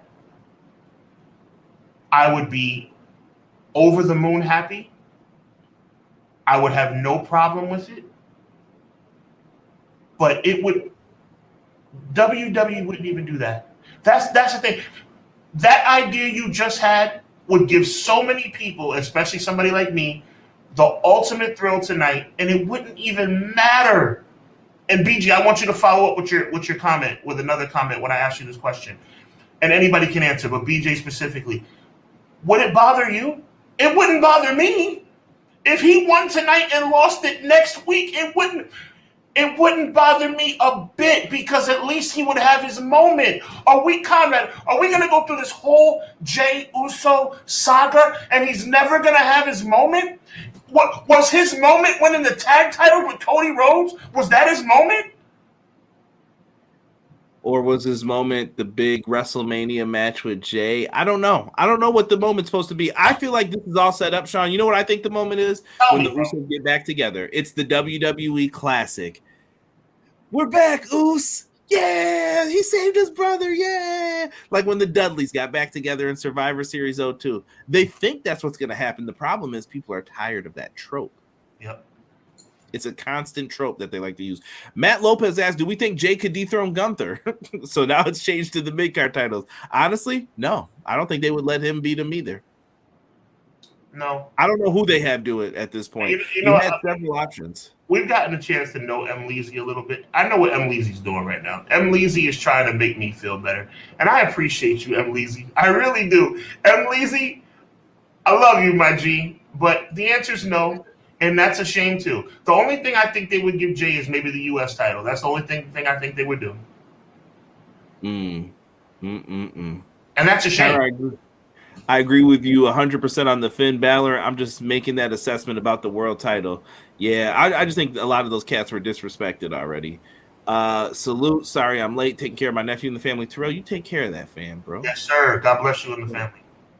Now that CM is in WWE, who will be the devil revealed? Wow. It's like you did. It's like you did the transition for us. Adam Cole. I don't remember who the creator was of this image, but shout out to you, whomever it is. I think it's Tranquilo from Twitter, but it could be. This is our final topic of the night. The Devil storyline, and let me make sure I get Sean's phrasing correct with this here, because I love what he put about it. Does the Masked Man not being CM Punk mean the end for AEW? Sean, box us in with that, man. Frame it for us. Well, I appreciate you, Conrad. And that was the question I posed, and I'll answer it right now. I think the answer is yes. I think they're in deep trouble. I think they've boxed themselves into a major corner, and I think that CM Punk signing with WWE is the death nail of that storyline. I think even now, if it's Adam Cole, it'll be a disappointment. Even now, if it turns out to be MJF all along, it would be a disappointment. And I think anyone else would be a disappointment. I think they have really boxed themselves into a corner. I wholeheartedly believe, Conrad, that they were in negotiations or there was some kind of conversation with CM Punk that made them think that they might be able to get him back. I will never not believe that. I will never not believe that. I will always believe that up until CM Punk walked out at Survivor Series, that CM Punk was something that was in the works for AEW to possibly come back around. No way, OB1, B-plus player, so that's not nice. But anyway, at the end of the day, though, yes, it's a huge blow. I don't think there's anything AEW can do with this storyline, which I think will culminate, by the way, at Worlds Collide, that will be anything of substance. I think it's over. I think it's going to be Adam Cole, and I think it's going to be a big dud. I told you weeks ago when we had brought this up, I think it was like 2 or 3 weeks ago now at this point, that without it being Punk, there is no hope for satisfying people. If it's Dolph Ziggler, someone's going to be mad. There might be some Ziggler fans happy, but someone's going to be mad. If it's Ali, same thing. If it's MJF or Adam Cole, it was too predictable for some people. It's not going to work. I think the best thing you could do is just say it's Adam Cole and then reveal this entire plan. The plan was always this. It was always that. But now what if MJF's hurt? They talked about a torn labrum. That's going to take some time to heal up. You got to rest that body part to heal up. They're plagued by injuries right now too. The one thing I want to have done. Listen, we talk about the Devil storyline. I don't know who else to say. We know who we think's done it. We know who we think's like, okay, it's got to be one of these two. We know all the usual suspects. They've got people who are underneath these masks doing something. Maybe we get a reveal eventually with this stuff, but the part that pains me, Sean, is Tony Khan needs to sit down and think about what he wants to do moving forward. Punk's gone. That's it. There's no. You made your bed, you lay in it. It's done. It's over. Tuck yourself in. It's a rap rhythm. Can I say this real quick before you run with your point? And I want you to run. I think CM Punk brought that to the negotiating table in WWE too. Pure speculation. Pure speculation. I think he went and sat down with whoever he sat down with at WWE and said, you know what? They want me to be the Masked Man. That's the situation that I can go back to. What are you going to do for me? That's what I believe. He needed some type of leverage. But go ahead. Why do you think he was playing around on IG with that stuff? Exactly. He needed a little leverage to get a couple more. Yep. But Tony Khan needs to sit down at the table and say, what are we doing right and what are we doing wrong? Do I need to be pushing the Hardys, or do I need to tell the Hardys, hey, like, I need you to be grateful and I need you to put some people over in Ring of Honor, or you can bounce? Time to look at that roster maybe and say, who's the future, who's not? Right. Who's going to last and who's not? Maybe Evil Uno's job is you work for AEW Games now instead. I'm not saying that as a disrespectful thing. I'm saying that as let's put people in their spots. Let's put people where they're going to be who can help. Let's tell some people, hey, it's time to go. What is Ring of Honor supposed to be? Maybe we need to get that back in Universal Studios and filming there, because filming after the shows is not doing a good thing. It's not doing a great service. I get why he does it. It saves you money. But if you could get a great deal and spend some money, maybe someone can help you out with that. Maybe you develop a partnership with TNA, New Japan Strong, somebody, and say, hey, can we go on the road with you guys? Maybe we could do a 2-for-1 deal. Like one night it's you guys and one night it's us, or something. What you're doing now is not working, is what I'm saying. Figure it out. You're losing agents. Who's helping people? Who's not? Why aren't the talent listening to certain people? What's the issue? Even look at the EVPs. Like, what do? Why am I giving you extra money? Time to put your duties on. And if Tony Khan wants to deflect blame, you writing the storylines isn't deflecting blame. Mm-hmm. You're gonna eat that blame, actually. Well, you think Vince didn't hire Vince Russo just because it was, well, dang it, pal, this is Bruce Pritchard's fault. What's going on here? No, this is Russo's fault. No, you're writing it, but he's writing it for you. Well said. Tony Khan, be a smart businessman. Well said. Get 2 writers. Yes, sir. Get yourself with Russo and Ferrara. Put them in the room with you, and you get a trusted circle of people, and that's it. That's Tony Khan's circle. Whether it's Jimmy Jacobs, whoever, I don't care who you put in it. Have a small group and say, like, let's talk about this. This is what we're doing. This is what I want. Can you help me? I got a great storyline. Right. Boom, boom, boom, boom, boom. This is how it's going to play out. Let someone else write this for you. Get some booking help. Why are your shows going over on time? I heard Meltzer and Alvarez arguing about this week, and I heard it via another person reviewing it and recapping it. Why were they arguing this week about going over time, and then it didn't record the rest of the show? And Meltzer saying, well, you need to look up the show before and do that. No, that's nobody's job. No. Nobody's job is to do that. That's ridiculous. I agree. Nobody needs to do that. No, it is your job to tell YouTube TV, Hulu, whomever it is, that, hey, we're going to have an overrun tonight of 15 minutes. Can you please make sure the DVRs catch it? Period. The stuff that they're expecting you to do is ridiculous. And I think, Sean, I want your thoughts on the Continental Classic and all that stuff too. Like, it's working. I've enjoyed it, but at the same token, it's matches. It's right. matches. I mean, at the end of the day, we obviously, I think we all agree on who we want to see win, at least on this show, and I think on your show as well with Derek. Big shout out to Derek every Wednesday night, 6:05 right here on EPW. Yeah, Swerve Strickland winning would be the most logical choice and the best choice as far as I'm concerned from a people that could win it, honestly, in my head. Swerve. Well, 3 people could win it. Go ahead. Yeah. Danielson, and I think Kingston is still my dark horse pick, that they could have him come back. Okay. I mean, that's cool. I think, but to your point though, no matter who wins, it's just matches, like you said, and it's one of those things. It's like the luster of what we need to make AEW great is a little bit missing right now. I want to touch on something Jason was talking about. I see Jason in the chat, and I want to say big shout out to Jason. I think Jason's possibly misunderstanding just a little bit. I'm not saying, or we are not saying that it would be a situation where CM Punk is going to, his WWE emergence has caused the demise of AEW. That's not what we're saying. What I'm saying is that this storyline to me is the most lengthy in AEW history. Am I right? It has to be at least the longest AEW in recent memory in the short time they've been around. This has been a lengthy storyline about who the reveal of this person is going to be.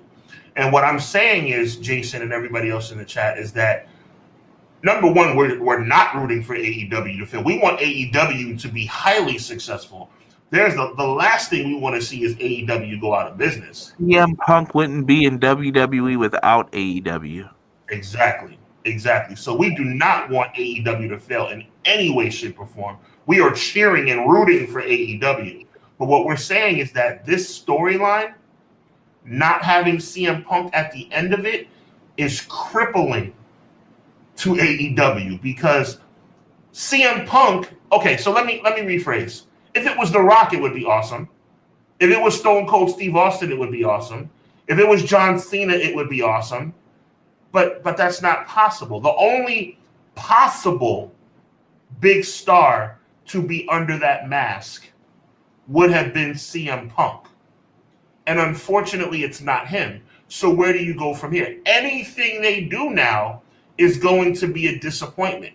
That's the problem. And when you have a storyline that you've invested by the time December rolls around, the end of December will be 6 months, you better have a big payoff. And you're not going to have it. So where do you go from here? That's the point.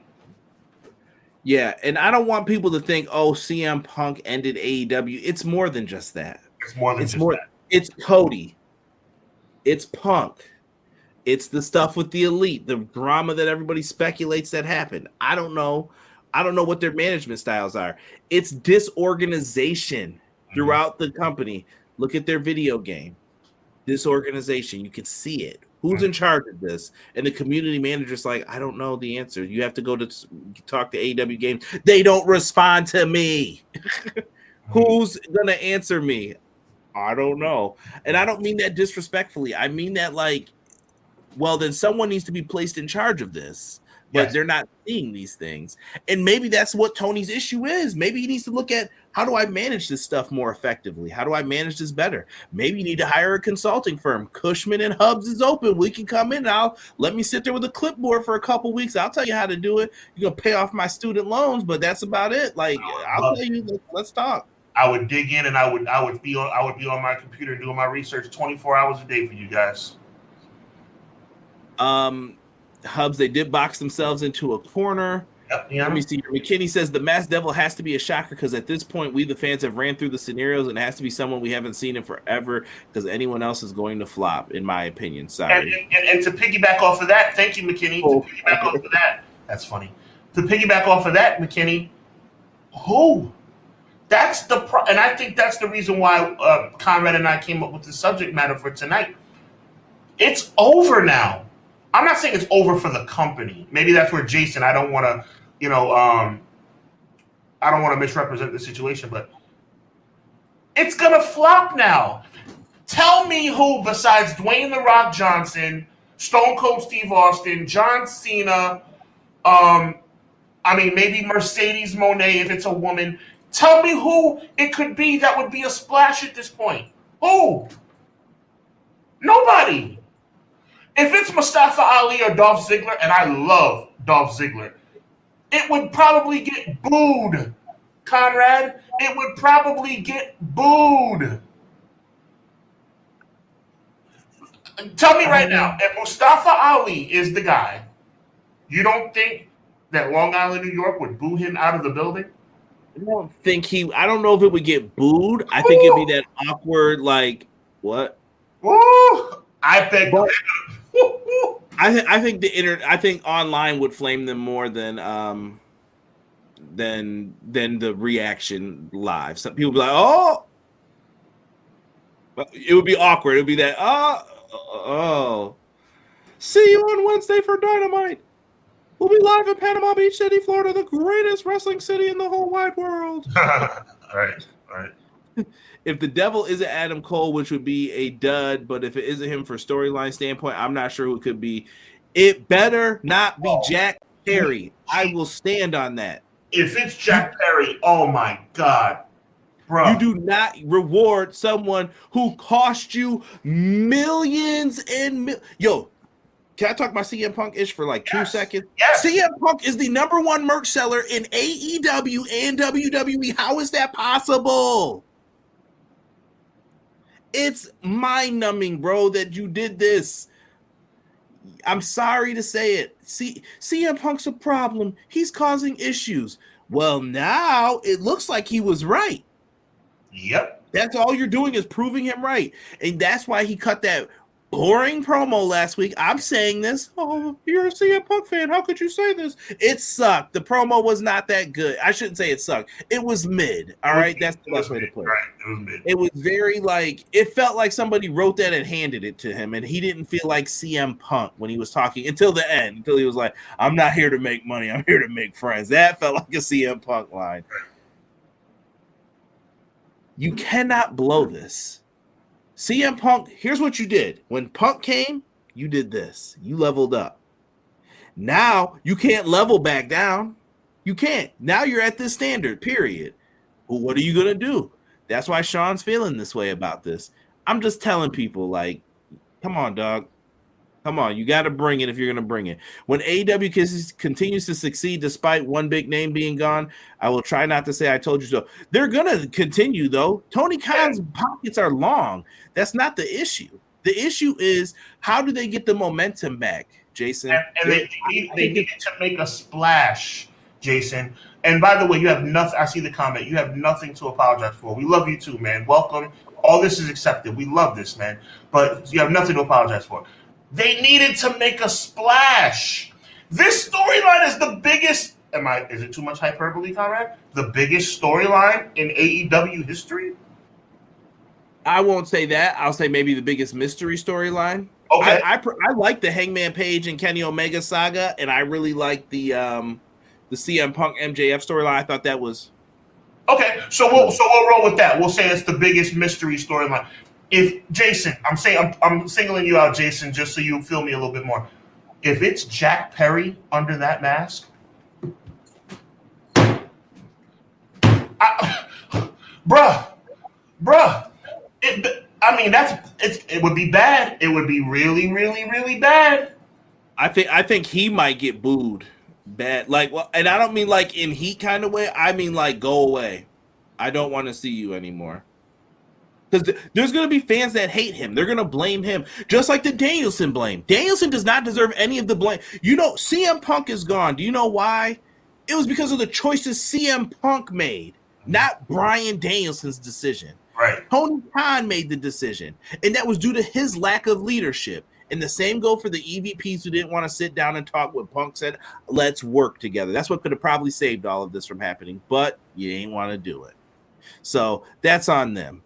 So to piggyback off of what my tag team partner just said, so because you guys are hard-headed and ignorant, meaning the people who didn't want to sit down with CM Punk and work it out, now what you're stuck with is trying to figure out who can be under this mask and hoping that it lands.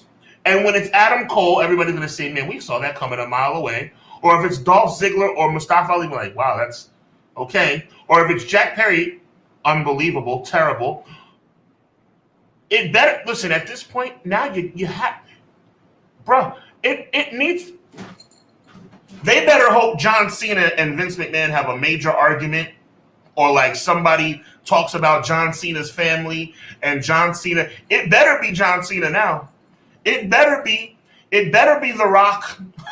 it better be, because I'm gonna tell you something. Adam Cole. I love Adam Cole, Conrad. That ain't moving the needle, bro. That's not moving the needle. It's not. BJ stands on it. He thinks Cole was the guy even before the Punk stuff, and the injuries just prolonged the storyline. You could be right, BJ. I feel you. He could be. But Sean's point is, the longer you let these types of storylines linger, this better be good. That's all people start to think. Here's what you can't do with wrestling fans' minds, and this goes for wrestling video game fans too. You give them the information too early, the wheel starts spinning into illogical things that cannot happen. And I have to I'm like, that cannot happen. That cannot happen. They could put Punjabi prison matches in the new video game. No, they can't. No, they can't. People just start thinking things like that, though. Right. Or, man, what if it was Hulk Hogan underneath that mask? That would make a lot of sense. No, it wouldn't. No, it wouldn't. People just but the gears start turning. What if Bobby Roode got out of his contract? He's not doing that. Like, they just start thinking anything and everything with this, and you have to be careful. I see BJ. I don't want to jump the gun. I see BJ's comment. I love what BJ just said. Go ahead, though. Quilly. Well, I'm gonna go down. Yeah, Phil said strictly Kingston should be at the top of the Continental Classic, but the BCC have their hands all over, especially Moxley. I think Moxley and Swerve are going to be the finals in their on their side. I think they're the gold bracket. Best ideas, no fulfillment is not helping. Preaching to the choir when it comes to WWE 2K games. Let me see here. I responded. I said the Devil reveal is going to be Mercedes. That would be good. That would be good. That's probably the biggest needle mover they could probably have at this point. Mercedes being the person would be pretty cool, I admit. But there's rumors that she might be going back to the E too. You see what I'm saying? The stigma now is get out of there, leave there, don't stay there. That's what they have to change. Who are we talking with this about? Jason. That's what they have to change. And guess what? I think this. Why was AEW so successful? Because of Gomez McMahon booking and being there. Mm-hmm. That was the biggest detriment to WWE. We want anything but Vince. He's gone now. Allegedly. I never believe it. Allegedly. I never believe it until I see he sold all that stock. But he's there, Sean. There's nothing else. Nothing else that he can do. Yep. There is nothing else that they can do with this whole situation. So Vince is there. Could he take back over? Highly unlikely, I'll say right now, but crazier things have happened. Who knows? There's rumors of selling it and going private, and well, then who gets it? Is there some contract with it? I don't know. I don't even want to speculate on that because that'll hurt. Door kind of thing. Yeah. But that was Tony Khan's biggest coup. Okay, Vince is booking. Anything I do is gold. Those days are over now. Triple H is there because anything he does is gold right now because it's Triple H. Me and Sean will sit up here and tell you all of the stuff WWE does ain't great either. Nope. And AEW's not on their golden goose anymore either. The day is going to come where these rosters begin to balance out. Mm-hmm. So right now, momentum's in WWE's favor. They got CM Punk. Okay, cool. If they get Mercedes back as well, then maybe they go back after Naomi. They might be cooking with gas again. And you could almost say that Randy Orton was a factor too. Even he hasn't gone anywhere, but he was gone for a year and a half, and now he's back. Yep. They've got all the momentum in their favor. It's going to take Triple H to mess up. I know some people love the format of the 6-match pay-per-views. That's great. I like it. Sean, do you like the shorter pay-per-views? No problem with that. You know what? You know who is going to have the problem one day? Sitting backstage and Sami Zayn sitting there. He's like, yo, I haven't been on the last 4 pay-per-views, bro. And I'm over. What's the issue? Exactly. Well, we're working on it. We're going to get you on one of these soon eventually. In what, match 2 or 3? Come on, dog. You're wasting time. Maybe we're going to get sick of that. 3. What about Jewel? Maybe I'll have you face JD McDonough in the pre-show. You've hit the nail right on the head with me, bro. What are you going to do in those situations? You got to give the people what they want. Mm-hmm. So just keep paying attention to things. Things like that will come off like that. JC, you don't have to apologize. We're talking pro wrestling. You're good, man. You didn't say anything disrespectful. You're fine. Let me see here. You can't reward Jungle Boy for costing you millions. That's a fact. You cannot send the kid who got grounded and say, come downstairs for dinner. Ice cream and sprinkles are on the table. You can't do that. Good analogy. No matter who it that's always the analogy with that, especially Jack Perry. The fans are going to boo this and not in a getting heat way. It's going to be the boss man heat. Go away. I don't want you here. It's the biggest mystery since Brody Lee. Brody Lee's storyline was great as the mystery. Right. I was supposed to be there. I'll never forget that. That's right when the pandemic started. Unfortunately, COVID got me. Right. Oh, original Biggie said X-Pac heat. Yes, when it comes to Jack Perry. You are either going to be the megastar, the devil, or drop the whole storyline. I understand where you guys are coming from. It's just the hype of CM Punk returning. It was like AEW was officially nothing. He had a lot of fans, though. That's what it shows me. Someone was buying them T-shirts. That's why I always say was people like, man, nobody liked the Backstreet Boys. Someone was buying them CDs, bro. I don't know who you talking to. So it wasn't me, but somebody was. 50 million records. Somebody bought them. Someone was buying them Ja Rule CDs. Holla, holla. Somebody was buying them joints. I don't know who, but somebody had them. Terrell said, wait a minute, Conrad or Hubbard. That name has not been mentioned. What if it's Malachi Black? But then what happened to the House of Black? Yeah, we're gonna need some more explanation for that. Yeah. I think that's why the minions are coming into play more. So we've got more than one person to reveal. I think so too. I think it's a setup. I want to touch on this for 30 seconds. BJ's point is smooth because I'm thinking maybe it's the whole Undisputed Era. That's the culprits. Oh no, not Bobby Fish. Well, not Bobby Fish kicking out of finishers again. Well, Yeah. Bobby Fish is not the selling point, but I am a big fan of Kyle O'Reilly. My favorite, like, this moment is bad is where's the lie? Yeah.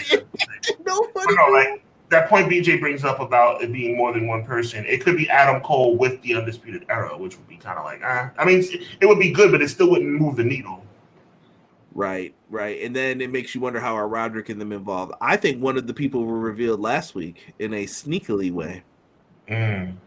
Somebody's hair was messed up when they came out for their match after the Masked Man had just showed up in the previous segment.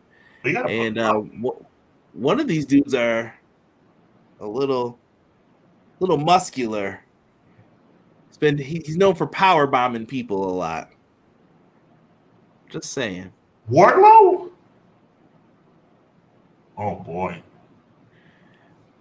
Punk is scheduled for SmackDown Tribute to the Troops holiday show. That is true. Mercedes being the devil will be an awesome twist. You could do something with that, though. If you line it up and say that she's coming in, she promised to help somebody get something, and then I don't know. You got to get creative with it then. And now she's owed a women's world championship match, maybe. Let me see here. ABV, anybody but Vince, coming back for another ABC, anyone but Cena. Deanna said, "Daddy's back." Yes, I don't know if that's for Orton, or she also does call Wardlow War Daddy. Oh, when someone's a fan of Wardlow. No. Sammy, don't make me get the hammer. Yo, don't. But don't. There was one you missed. What if it's Cena? Who said that? Oh, Terrell. Terrell said that. But I want to make sure. What if it's Cena? The devil sing. That would be cool. But that's fantasy. But that would be it. Look, if it is Cena, which it's not, that would be a needle mover. Easy E said Ja hate. Listen, I like Ja Rule. I don't have an issue with Ja Rule. I'm just letting you know, people be out here saying I wasn't buying them CDs. Someone was buying these CDs, bro. I know if I used to see a stack of CDs at someone's house, I'm like, I know you got something in here that you don't want nobody seeing this stack of CDs. Oh, sure. It might be Chingy's album, it might be something, but you got something in here that you don't want someone to see. What if it's Kyle O'Reilly? Could be. I don't know if Kyle O'Reilly's a big enough reveal. Would that satisfy you? No. If it was Kyle O'Reilly by himself? That's even worse. Like Emily. What if it was Cool Kyle from NXT? It would have Kyle O'Reilly's not big enough. I like Kyle O'Reilly. I like what you're saying, Emily, but it would have to be Adam Cole and Kyle O'Reilly's with him. Yo, now, come on, you guys know Backstreet Boys. Tell me why. Someone was buying those Ja Rule CDs. Listen, man, I had 336 on the burn. I ain't gonna front, man. Murder. Oh my goodness, Red Dragon is back. I'd be happy. We'll see. Another boost to that tag division. How many fish could Bobby Fish fry? If Bobby Fish could fry fish. Shout out to Riddle, who got torched last week also by whoever that Twitter account was. Punk, Mr. 0-2 in MMA. Yeah, you guys got the same record, but yours didn't drug test. I was like, oh, wow. Yeah. Well, Riddle came out of nowhere talking trash, and I was just like, why did you do that? Idiot. I got to go for the night, but thank you for the show. I'll see you guys next time. Thank you. War Daddy's just fooling around in the janitor's closet. EY. Kyle is the devil could work. Wardlow, Ethan Page, Parker Boudreaux, and Trench. Trench is gone. I think they got rid of him. If I'm not mistaken. I'd have to look it up. He is talking War about Daddy. Oh boy. Oh, here comes Derek. I'm over Wardlow. Me too. It's not Wardlow's fault though. I need the bad stuff to happen to him. He's just a victim of circumstance every time. No one who told him to rob his car and take his passport. Like, what do you want to do? Touche. Let me see here. Read my Mercedes and Trinity comment. Mercedes and Trinity should not go back to WWE. They're both flourishing outside of there. Don't go back to that spot that made you want to leave in the first place. It would be AEW snakes backwards. I mean, different people now, though, too. I don't know. Here we go. Everybody doing the job. Chingy, why the shots? Chingy put out, Chingy put out CDs, and he would always fool you with some good hit singles. But then when you buy that album, it ain't I love the way you do that right there. Make you scared. So we'll see. We'll see who is going to show up as the Devil. MJF's been missing his mask. It's a sad day for all. Me and Sean are here. It's Rumble season. It sounds like we're not going to get a pay-per-view, so we might be talking a little more AEW Worlds Collide or something in the time frame. But I don't have anything else to promote. Catch me on Wednesday after the Dynamite stream. Anything for you, Sean? Definitely coming back soon with another Hubbard Wrestling Weekly stream. Shout out to Fight TV. Was going to do a Benavidez review, but unfortunately I got a little under the weather, so I'm going to come back a little later with some more heat. But be on the lookout. You already know what it is. Subscribe to the channel, man. Show your boys some love. Show us both some love. We appreciate y'all, man. Take us out, Sean. Take us out. Listen, it's always a pleasure to be with you guys on Clash of the Podcast. Conrad, appreciate you, my G. The chat, you guys were live tonight. Appreciate y'all so much. Always a great time. Always a blessing. Stay positive. Stay strong. Stay safe. And always remember, evil never prevails. We'll talk to you next time. Peace.